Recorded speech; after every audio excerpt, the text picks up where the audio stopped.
These lectures are part of the Great Courses series. They are produced by the Teaching Company. The Great Courses cover a broad array of university-level disciplines. The lectures in each course are either 30 or 45 minutes long.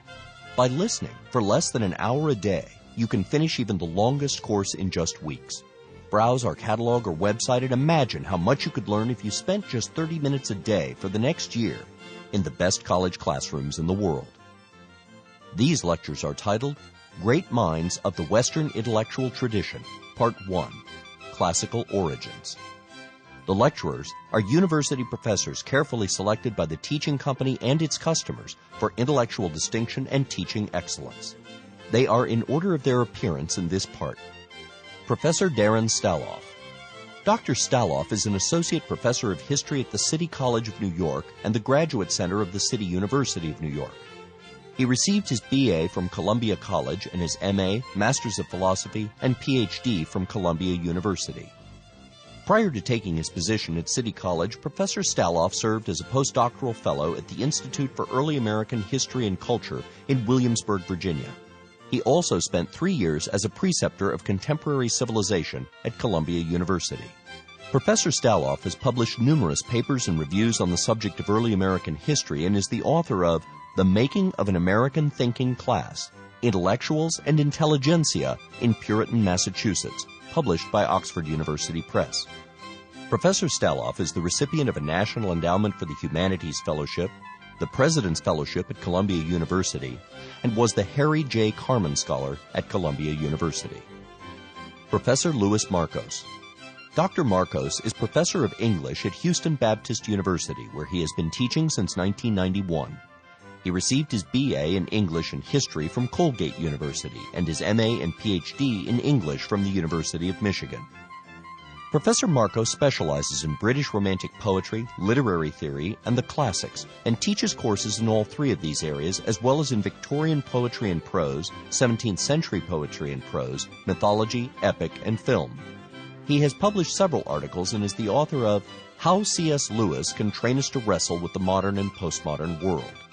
Professor Markos has received the Outstanding Teaching Assistant Award from the University of Michigan and was named the Opal Gouldsby Teacher of the Year at Houston Baptist University. Professor Jeremy Adams. Dr. Adams is professor of history at Southern Methodist University, where he has taught for more than 25 years.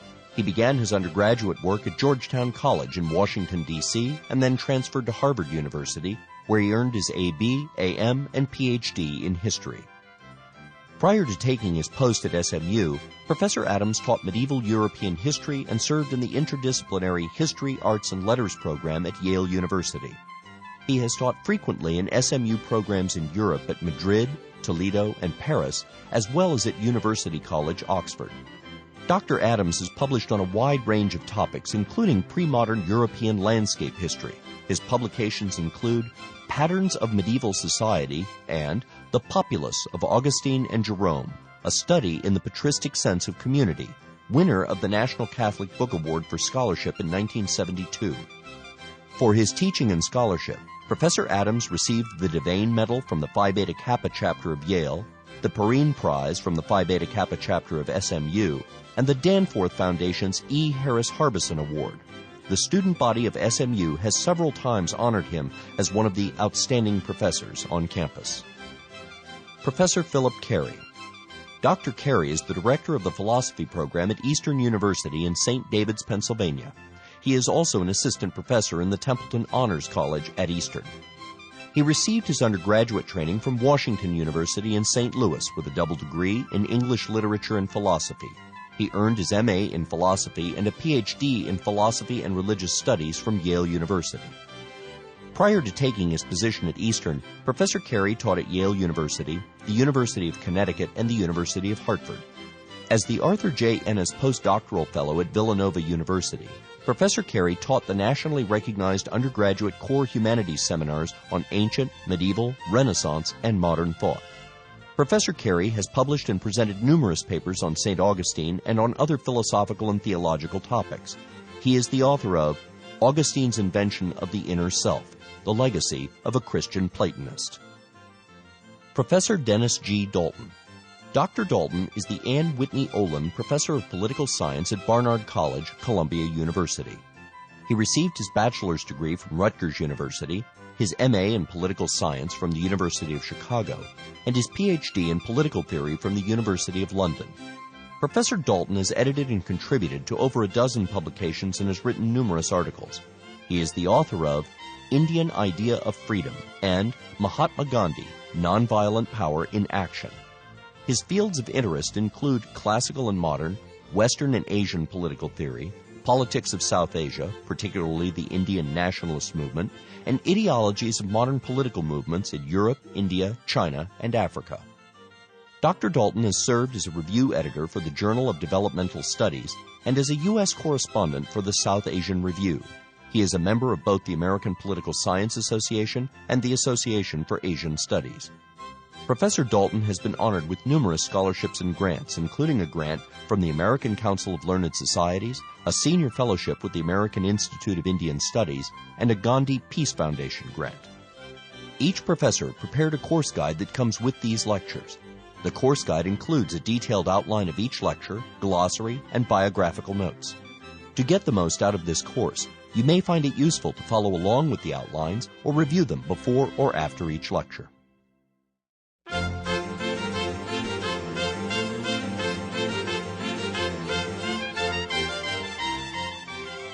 Lecture 1, Introduction, Professor Darren Staloff.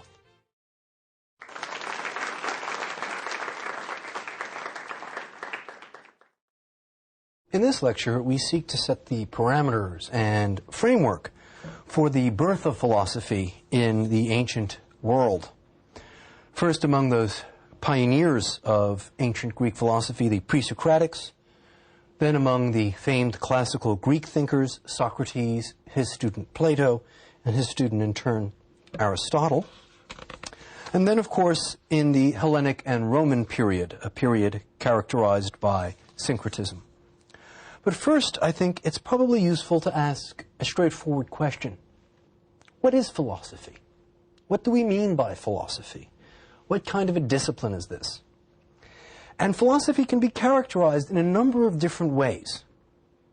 We could characterize philosophy as the rational pursuit of truths, truths which are conceived as answers to perennial and eternal questions. And this is one way of thinking about the various subdisciplines of philosophy.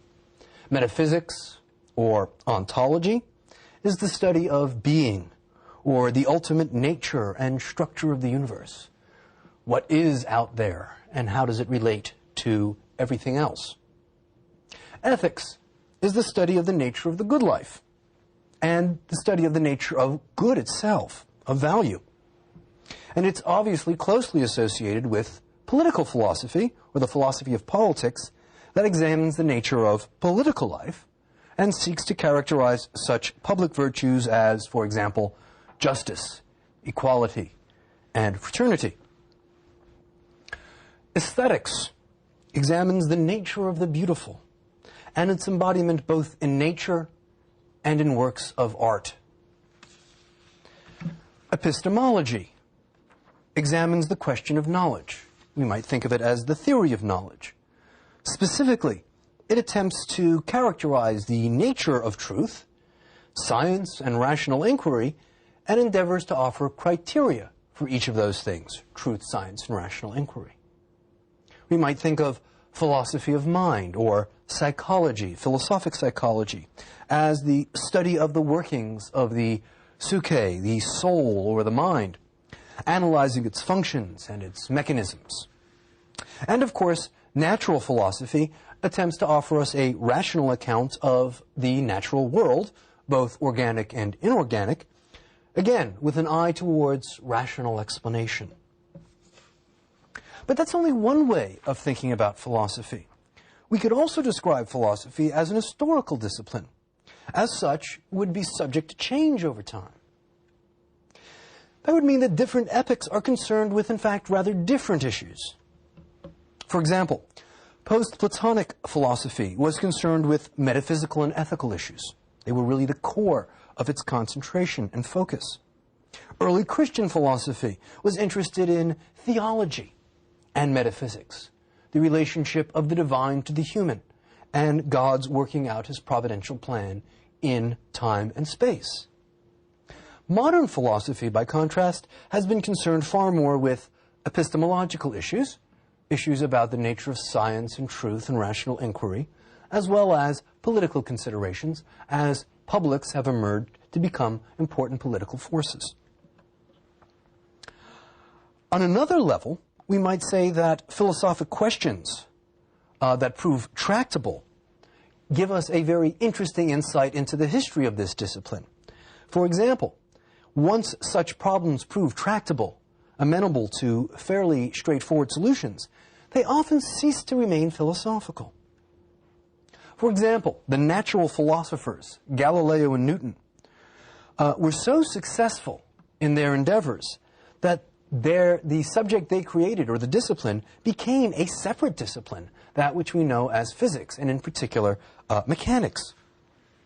We might think of the political speculations of many post-Machiavellian theorists as having laid the groundwork for the new disciplines of political science, sociology, and indeed even economics. And finally, we might note that the phenomenological analyses of post-Humean philosophers, which is to say, philosophers who examined the phenomenological or immediate experience we have in our mental life, that sort of analysis, originating in philosophy, gave rise to the modern discipline of experimental philosophy. The principle of association, the notion of stimulus and response, which make up the very core of modern experimental and behavioral psychology, all trace their legacies to philosophy. Just as existentialism and the philosophy of mind combine to result in the birth of modern psychoanalysis. So one might think of philosophy as an historical study of intractable problems, that as problems become tractable, they cease to be philosophical. This requires us to be aware that different epochs not only are concerned with different issues, but frame those issues differently. For example, in the ancient world, metaphysics was oriented around the issue of hylomorphism, which is the relation of form, or structure, to content, or matter. Right? And that dominated both the thought of Plato and Aristotle. But Christian metaphysics, as a point of contrast, was organized around the relation between the fallen world of man and the realm of the divine. So a very different way of framing the same questions of what is there, what is the universe made of, emerge in different epochs. Again, modern metaphysics has been organized around dualisms, the dualism of mind and body, and most importantly, the dualism of the empirical and mechanistic, and the ideal or supersensible. Similarly, we might note that the mind of the ancient Greeks, nous as it were, was characterized by its participation in universal concepts, right? What made something a mind was its ability to grasp universals. This is in stark contrast to our post-Cartesian understanding of mind. It is not, in fact, defined by its ability to apprehend universals and universal concepts. Quite the opposite. It is characterized by its experience of particular phenomenological states, i.e., the modern post-Cartesian mind is characterized by immediate feelings which are never universal but are always particular and individual to the person who has them. States like pain or doubt or pleasure, which are unique and in some sense ineffable because each person has exclusively privileged access to their own phenomenological states. So even a topic like philosophy of mind changes dramatically over time as people think about mind in a different way. Plato's mind was not only subject to universals, but was universal. One could speak of nature, in a sense, having nous, or mind. One can't do that in the phenomenological case of Descartes. Again, the political philosophy of both Plato and Aristotle presupposed that political association was natural for man. Man is a zoon politikon, or a political animal. That was an essential part of his nature, that we would never find men outside of political associations. Contrast that to modern social theorists, like, say, Hobbes or Locke. They instead assume that the state of man naturally, what they call the state of nature, is an isolated state in which each individual lives on his own prior to political association, and that the motivations of such individuals are always self-interested rather than interested towards the good of the polis as a whole. This also means that philosophy and its practitioners occupy different cultural and social roles in different epochs, and this is, I think, very important. Socrates and Plato, for example, were both social and cultural critics, and they took an extremely adversarial relationship to their given cultural and political authorities. Both Socrates and Plato rejected the teachings of religious authority, principally that of Homer, and also criticized the existing democratic practices of Athens. Medieval philosophers generally found themselves in the employ of the church. They were generally churchmen or university professors who taught at universities associated with the church. And as a result of that, philosophy was conceived to be, in the words of Aquinas, the handmaid of theology. So both philosophy and the philosopher had a different social role than in the ancient world. And in modern philosophy and modern philosophers, we find again that they tend to be critical. They offer criticisms of society, or often will try to serve as cultural referees, judging the veracity, tenability, and legitimacy of various discourses and disciplines, deploying criterion of truth and rationality to judge the various arts, humanities, and sciences.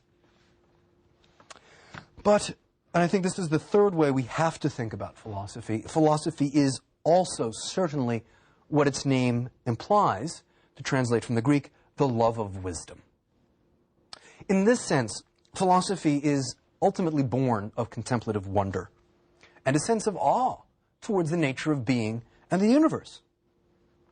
As such, philosophy both expresses a posture towards being, a sort of metaphysical stance, and seeks to fulfill both spiritual and existential needs, as well as purely rational and explanatory roles.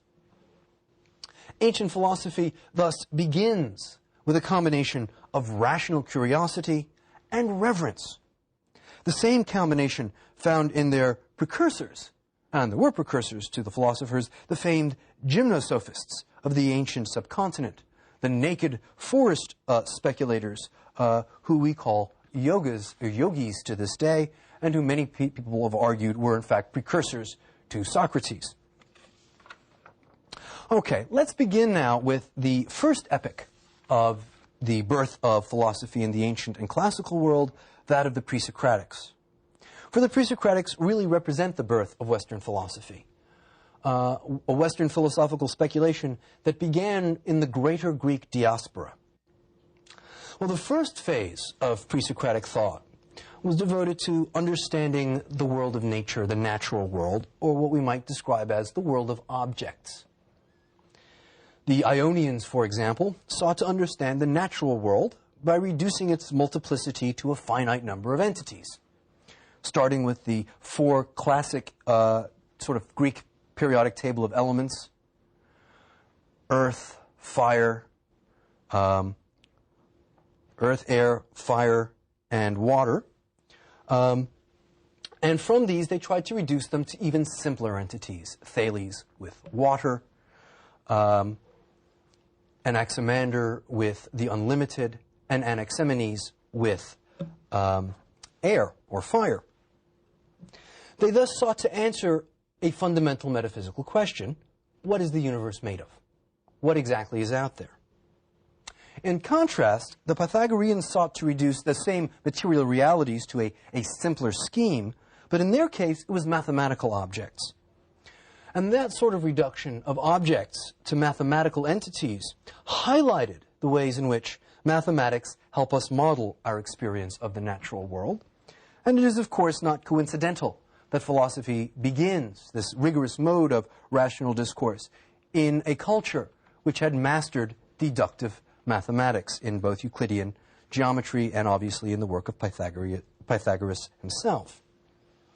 Heraclitus and Parmenides, the great opponents on the metaphysics of the post-Pythagorean epoch, address the problem of not what the universe is made of, but rather the question of change and continuity. How does change occur? Is change possible? In approaching these questions in an abstract and logical way, it was really they who helped give rise to metaphysics as a logical discipline, as a discipline based on abstract reasoning. Both the dynamism of Heraclitus and the monism of the Eleatics would have far-reaching influences on subsequent thinkers across centuries. For example, Nietzsche drew heavily on Heraclitus for philosophical inspiration. He was deeply moved by Heraclitus' sense of flux and chaos and strife in the universe. On the other hand, there are very deep and obvious affinities between the monistic cosmology of Parmenides and, say, the monistic determinism of Baruch Spinoza in the 17th century. Well, the second phase of pre-Socratic thought turned from an analysis of the world of objects, or nature, to the study of the human world, the world of subjects. Now, this was, in fact, in part at least, the result of the profusion of doctrines about nature, each of which was equally persuasive, and each of which contradicted the others. And this profusion of equally persuasive doctrines generally tends to produce skepticism. This skepticism about the possibility of reliable knowledge about nature caused thinkers to turn to the human and social world for knowledge. Now, both Heraclitus and the Pythagoreans had in fact offered ethical doctrines, though of a radically different nature. But the critical figures here are really the sophists, because the sophists represent the first full-blown engagement with the problems of politics, ethics, and human sociability. Their analysis was empirical. They studied constitutions, they studied political practices in a realistic fashion, and their empirical analyses and readings of political motivation and power formed the basis for subsequent political science as well as subsequent political philosophy. Particularly important was their discovery of the role of convention and custom as opposed to regular mathematical law in human affairs, which finally forced us to realize that much of our political values and social values are in fact culturally determined and conventional, vary from place to place and time to time. Well, this brings us to really the high point of the ancient world, the development of the great classical Greek philosophers, all from Athens, or lived in Athens, Socrates, his student Plato, and his student Aristotle, all of whom drew heavily on pre-Socratic traditions, as well as obviously each other's teachings, to construct what really constitute the first full-blown philosophical systems, particularly in the thought of Plato and Aristotle. Well, let's begin with Socrates, and really his, I think, great breakthrough and most important doctrine was the development of ethical rationalism, the belief that people act on the basis of what they think is good. There is no perversion of the will, which means that immoral action is the result of a failure of knowledge rather than a failure of character, and also taught that ethical knowledge was, of course, teachable. Now, the sophists had taught that morality and political order were based on convention, and were therefore obviously relative to those conventions. Socrates rejected these skeptical conclusions. Instead, he insisted that ethical truths were absolute and demonstrable, and his model of this was obviously geometry. That through carefully defining ethical terms, grasping their essence as it were, we could arrive at final and fixed moral and ethical truths. And as I've mentioned, Socrates taught that these truths were not only rational, but were teachable. And that has a profound implication for the role of the philosopher. Because if one can teach virtue, and if the only thing barring virtuous behavior is a lack of knowledge on the part of people, that means that the philosopher, as ethical teacher, takes on a critical and indeed a primary role within the polis or political community, as well as the culture, as an instructor and censor of politics and morals.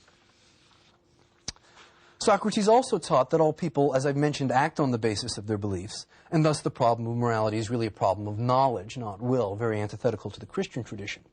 And this was summed up in his famous expression, "To know the good is to do the good." But this makes ethical philosophy the sine qua non of a just and stable social and political order.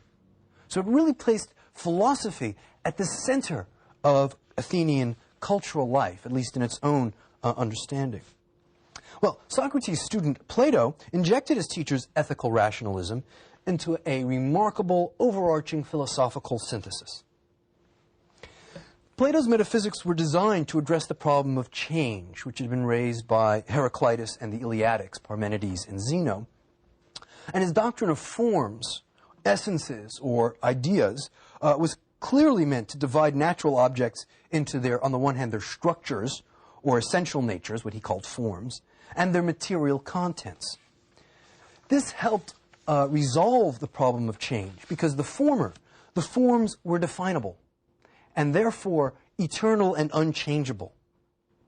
Whereas it was the latter, it was the material content of things that was subject to change. For Plato, this also had profound epistemological implications, precisely because the forms were definable and eternal. They were subjects, and in fact the only subjects, of rational knowledge. On the other hand, changes which come from the material principle cannot be reduced to abstract, definable terms. Therefore, he argues, in a sense, we can never have a truly scientific understanding of change in the physical world. Well, Plato used this dualism of form and content to argue that the forms of things were in some sense metaphysically distinct from and prior to the material objects that, quote, participated in them. Which is to say, although all objects we come in contact with are a mixture of form and matter, that the forms actually exist independently in some metaphysical realm and have more reality because they're more knowable and eternal than the particular things which participate in those forms. In this way, Plato offered the first full-blown dualist ontology, or a view that beyond our own realm of sense and appearance, there is another realm, another world of eternal and unchanging truth. Now, Plato's ethical and political doctrines were informed by his adoption of Socrates' ethical rationalism. Since for Plato, rather, I should say, politics is simply ethics writ large, summed up in that wonderful sentence in the Republic, "The city is like the man," Plato assumes that philosophy, or rational inquiry, is capable of generating the same sort of absolute certainty for the polis that it can for the ethical life of the individual. This means that Plato's political thought is not only descriptive, as had been the case with the Sophists, but is also prescriptive, that it holds out a model or blueprint which we are ethically obliged to try to bring to realization. And it is that prescriptive understanding of political philosophy that will be the source for much of the subsequent idealist tradition in political speculation.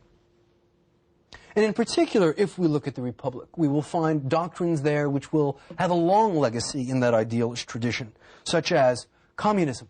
Plato was the first to critique private property as a source of social injustice. Feminism. Plato was the first to argue for the equality of women insofar as they participate in mathematical rationality. And ultimately, what I think was implied to some extent in Socrates' thought, the rule of philosophers and philosophy within the state and the culture.